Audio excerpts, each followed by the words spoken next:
پیارے دوستوں، ایک مچھوارے کے جال میں ایک مچھلی پھنسی۔ جب اس مچھلی کا پیٹ چاک کیا گیا، چیرا گیا، تو اندر سے ایسا کیا نکلا کہ تمام لوگ اللہ اکبر کہتے ہوئے اسے قدرت کا بڑا معجزہ قرار دینے لگے۔ آخر یہ واقعہ کیا ہے، یہ جاننے کے لیے آج کی اس ویڈیو کو آخر تک ضرور دیکھیے گا۔ پیارے دوستوں، یہ واقعہ بحیرہ عرب کے ساحل سمندر پر پیش آیا۔ ایک غریب شخص مچھوارے کا کام کرتا تھا، نہ اس نے شادی کی تھی، نہ ہی اس کا کوئی سہارا تھا۔ اس کے دن رات سمندر میں گزرتے اور وہ خود کو سمندر کا بیٹا کہتا۔ یہ شخص اپنی کشتی میں سوار ہو کر کئی مہینے تک سمندر میں سفر کرتے رہتا۔ کھانے کے طور پر صرف اور صرف مچھلی کا استعمال کرتا۔ اسے اپنے فیوچر کی کوئی فکر نہیں تھی اور نہ ہی اس نے کبھی یہ سوچا تھا کہ اسے ایک ہم سفر کی ضرورت ہے۔ اس مچھوارے کا بس ایک ہی کام تھا اور وہ تھا مچھلیاں پکڑنا، اور اسے باقی دنیا سے کوئی بھی سروکار نہ تھا۔ لیکن جب بھی وہ واپس ساحل پر آتا تو قریب کے گاؤں میں مچھلیاں بیچنے جاتا تو اس کے چند دوست اسے شادی کا مشورہ دیتے۔ وہ ان کی بات کو ہنسی مذاق میں ڈال دیتا اور پھر سے واپس آ کر کشتی میں سوار ہو جاتا اور سمندری سفر پر پھر سے نکل جاتا۔ ایک بار جب وہ بازار میں مچھلیاں بیچ کر واپس سمندر کی طرف آیا تو اس نے دیکھا کہ ایک جوان لڑکی اس کی کشتی کے قریب بے ہوش پڑی ہوئی ہے۔ دیکھنے میں یہ لڑکی بے حد حسین تھی۔ مچھوارے نے اس سے پہلے اتنی زیادہ خوبصورت لڑکی کبھی نہیں دیکھی تھی۔ مچھوارے نے اس لڑکی کو اٹھایا اور کشتی پر لے گیا۔ جب اس لڑکی کو ہوش آیا تو مچھوارے نے اس سے پوچھا کہ اے لڑکی، تم کون ہو اور کہاں سے آئی ہو؟ جس پر لڑکی نے جواب دیا کہ میری ماں مر چکی ہے، میرا ظالم باپ مجھ پر تشدد کرتا ہے اور آج اس نے مجھ سے بدکاری کی کوشش کی تو میں گھر سے بھاگ نکلی۔ ساحل سمندر پر پہنچ کر ساحل کے ساتھ ساتھ دوڑتی چلی گئی، یہاں تک کہ گر کر بے ہوش ہو گئی۔ میرا اس دنیا میں کوئی نہیں، نہ ہی گھر کا کوئی ٹھکانہ ہے۔ پیارے دوستوں، مچھوارا جو پہلے ہی اس کا حسن دیکھ کر اس پر فدا ہو چکا تھا، اس نے نوجوان لڑکی سے نکاح کا فیصلہ کر لیا۔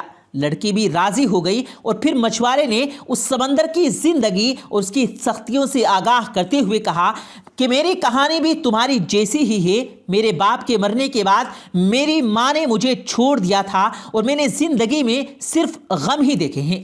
اگر تم مجھ سے نکاح کرو تو تمہیں کشتی پر ہی زندگی گزارنی ہوگی، سمندر ہی ہمارا گھر ہوگا اور مچھلیاں ہی ہمارا خوراک ہوگی۔ میں تم سے بہت پیار کرتا ہوں، لیکن میری ایک شرط ہے کہ مجھے اولاد نہیں چاہیے۔ وہ خوبصورت لڑکی پہلے تو حیران ہوئی، پھر اس مچھوارے کی بات مان لی اور نکاح ہو گیا۔ اب یہ دونوں میاں بیوی کی حیثیت سے ساتھ رہنے لگے۔ اللہ کی کرنی ایسی ہوئی کہ وہ خوبصورت لڑکی پریگنینٹ ہو گئی اور مچھوارے کی شرط کے مطابق اس نے اسے کچھ نہ بتایا۔ جب کچھ وقت گزرا تو مچھوارے کو بھی معلوم ہو گیا، جس پر وہ اپنی بیوی سے جھگڑنے لگا، مگر اب کچھ نہیں ہو سکتا تھا۔ 9 مہینے بعد اس لڑکی نے ایک خوبصورت سی بچی کو جنم دیا تو مچھوارا اپنی چھوٹی سی بیٹی کو دیکھ کر حیران رہ گیا۔ وہ بالکل اپنی ماں کی طرح بہت ہی زیادہ خوبصورت تھی، نیلی آنکھیں، چوڑا ماتھا، اس کی شکل مچھوارے کے دل پر نقش ہو گئی۔ لیکن غربت کے ڈر سے مچھوارا اس لڑکی کی پرورش کرنے سے عاری تھا۔ اس نے ایک رات موقع پا کر اپنی پھول سی بیٹی کو سمندر میں پھینک دیا کہ وہ مچھلیوں کی خوراک بن جائے۔ اگلی صبح جب بیوی کو اس بات کا علم ہوا تو وہ بہت غصہ ہوئی۔ اس نے مچھوارے سے بات کرنا چھوڑ دی اور ہر دم گم سم رہنے لگی۔ اللہ سے التجا کرتی کہ یا رب، میری بچی کی حفاظت فرما۔ پیارے دوستوں، دوسری طرف مچھوارے کے جال میں مچھلیاں آنی بند ہو گئی۔ وہ سارا دن جال لگا کر بیٹھا رہتا، مگر کوئی مچھلی جال میں نہ آتی۔ مچھوارا اس عجیب صورتحال سے پریشان ہو گیا، کیونکہ وہ سمندر کے چپے چپے سے واقف تھا کہ اس کی زندگی مچھلی مارنے میں ہی گزر گئی تھی۔ مچھلیوں کے بغیر 4 دن کا عرصہ بیت گیا۔ فاقوں کی وجہ سے مچھوارا اور اس کی بیوی کی حالت خراب ہو چکی تھی۔ مچھوارے نے تمام ہمت جمع کی اور اللہ کا نام لے کر ایک جال سمندر میں پھینکا۔ اس بار ایک بہت بڑی مچھلی جال میں پھنس گئی۔ بہت خوش ہوا، مگر اس کی بیوی گم سم بیٹھی ہوئی تھی، اسے نہ کھانے کا ہوش تھا نہ پینے کا۔ بہرحال مچھوارے نے مچھلی کو کشتی میں کھینچا اور جلدی سے اس کا پیٹ چاک کیا تاکہ گوشت بنایا جا سکے، لیکن جیسے ہی مچھلی کا پیٹ چاک کیا گیا تو اندر سے وہی بچی نکلی جسے اس مچھوارے نے سمندر میں پھینکا تھا۔ بچی کو دیکھتے ہی مچھوارے نے اسے پہچان لیا۔ قدرت کا معجزہ دیکھیں کہ وہ بچی زندہ تھی۔ مچھوارے نے جب یہ دیکھا تو سجدے میں گر گیا اور رونے لگا، اے اللہ، مجھ سے بھول ہو گئی تھی، تو ہی سب کا پالنے والا ہے، تو ہر جاندار کو رزق دینے والا ہے، تو نے میری بچی کا رزق بھی لکھ کر اس دنیا میں بھیجا، اس کی پرورش کروں گا میں، یا اللہ میری مدد فرما۔ مچھلی کے پیٹ سے بچی کو نکلتا دیکھ کر اس کی بیوی بھی خوش ہو گئی اور اس نے بھی سجدہ شکر ادا کیا۔ سبحان اللہ۔ پیارے دوستو، جانکاری کے لیے آپ کو بتاتے چلیں کہ سائنس نے اس سوال کا جواب دے دیا ہے کہ اسلام کے مطابق وہ ایک مچھلی کو ذبح نہیں کیا جاتا تو وہ حلال کیسے ہو جاتی ہے۔ اللہ تبارک و تعالیٰ نے دنیا کی ہر چیز بہترین انداز میں تخلیق کی اور ایک نظام قائم کیا ہے، اور ایسا ہی معاملہ مچھلی کے ساتھ بھی ہے۔ تو جیسے ہی یہ پانی سے باہر آتی ہے تو اس کے جسم میں موجود تمام خون فوراً اپنا راستہ بدل لیتا ہے اور مچھلی کے منہ سے ایبیگلوٹس جمع ہونا شروع ہو جاتا ہے۔ مچھلی کے پانی سے نکلنے کے کچھ وقت بعد ہی اس کے جسم میں موجود خون کا ایک ایک قطرہ اپنی گلوٹس میں جمع ہونا شروع ہو جاتا ہے، اس کا گوشت خالص اور حلال لیتا ہے۔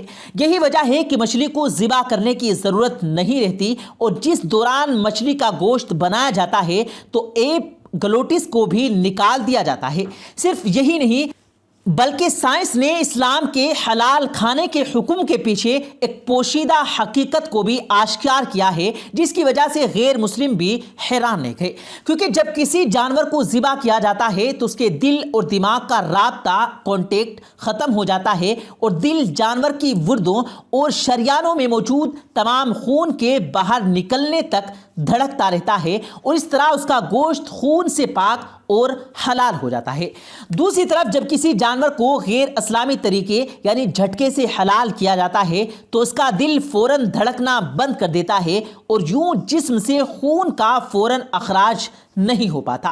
سائنسدانوں کا ماننا ہے کہ مختلف قسم کی سنگین بیماریاں پیدا کرنے والے جراثیم اور بیکٹیریا کی افزائش کے لیے خون بہترین چیز ہوتی ہے، اور جب جانور کے جسم سے خون کا اخراج نہیں ہو پاتا تو گوشت ہی خراب کر دیتا ہے، تو جب انسان اسے کھا لیتا ہے تو وہ بہت ساری بیماریوں کا شکار ہو جاتے ہیں۔ پیارے دوستو، بنی اسرائیل کو اللہ تبارک و تعالیٰ نے ہفتے کے دن مچھلی کھانے سے منع فرمایا تھا، اور یہ اس قوم کی آزمائش تھی، لیکن جب وہ اس آزمائش میں ناکام ہو گئے اور اللہ تبارک و تعالیٰ کے حکم کو پسے پشت ڈال دیا تو اللہ تبارک و تعالیٰ نے اس کو بندر اور خنزیر بنا دیا۔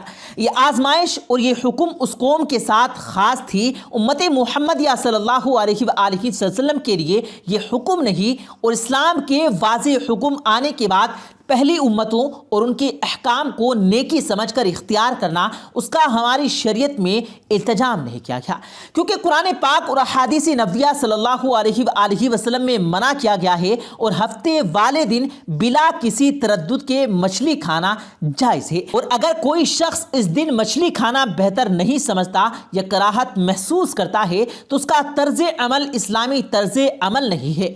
پیارے دوستو، دعا ہے کہ اللہ تبارک و تعالی ہمیں اسلام پر چلنے کی توفیق عطا فرمائے، آمین ثم آمین۔